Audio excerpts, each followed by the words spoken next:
दक्ष news, सामान्यांच्या हक्कासाठी नेहमी दक्ष.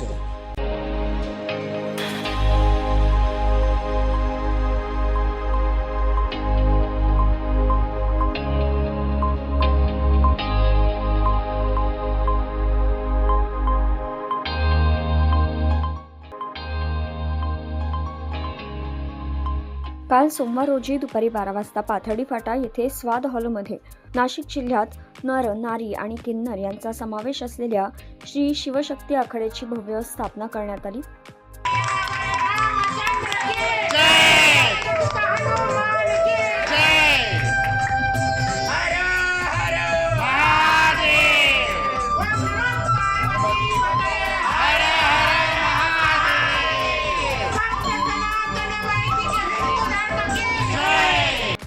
या शुभप्रसंगी डॉक्टर वैभवीताई पाटील यांचा आचार्य महामंडलेश्वर पदावर पट्टाभिषेक सोहळा मोठ्या उत्साहात आणि धार्मिक विधींनी संपन्न झाला. तसेच किन्नर प्रतिष्ठानच्या वतीने माणुसकीचा सन्मान सोहळाही यावेळी अत्यंत प्रेरणादायी वातावरणात साजरा करण्यात आला. धार्मिक, सामाजिक आणि एकात्मतेचा संदेश देणारा हा सोहळा मोठ्या उत्साहात संपन्न झाला. यावेळी वैभवीताई पाटील यांनी आपले मनोगत व्यक्त केले.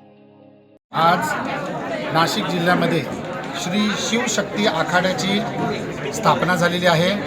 शिवशक्ती आखाडा हा नर, नारी आणि किन्नर सर्वांचा समावेश असलेला एकमेव आखाडा आहे.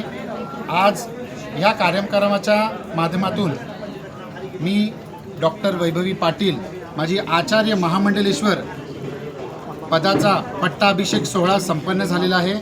ह्या कार्यक्रमामध्ये नाशिक किन्नर समाजचे गादीपती सलमागुरु नायक, वैष्णव किन्नर आखाडा प्रमुख एवं शंकराचार्य जगद्गुरु हेमांगी सखी माताजी उपस्थित होते. त्याचबरोबर माझे गुरुजन सारिकामाई, आमचे गुरुजन महामंडलेश्वर आंतरराष्ट्रीय किन्नर आखाडा आईसाहेब पूजामाई उपस्थित होते आणि व इतर माझे गुरुभाऊ, गुरुबंध आणि माझे सगळे मित्रपरिवार उपस्थित होते. याच कार्यक्रमामध्ये किन्नर प्रतिष्ठान महाराष्ट्र या संस्थेच्या वतीने माणुसकीचा सन्मान चिन्ह देऊन समाजात कार्यरत असणारे समाजरत्न त्यांचा पुरस्कार देखील करण्यात आला.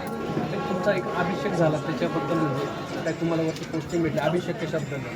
हा अभिषेक, पट्टाभिषेक सोहळा म्हणजे एक धार्मिक परंपरानुसार एक आखाड्यामध्ये पदाधिकाऱ्यांचा सन्मान सोहळा संपन्न होतो. त्याच पद्धतीने एक वरिष्ठ म्हणून, आखाडा प्रमुख म्हणून आचार्य महामंडलेश्वर पदी माझा पट्टाभिषेक सोहळा संपन्न झालेला आहे. या कार्यक्रमास वैष्णव किन्नर आखाड्याच्या प्रमुख जगद्गुरू हेमांगी सखी, नाशिक किन्नर समाजाच्या गादीपती सलमागुरु नायक तसेच अनेक मान्यवर महामंडलेश्वर यांची प्रमुख उपस्थिती लाभली. विजय बागुल, दक्ष न्यूज, नाशिक.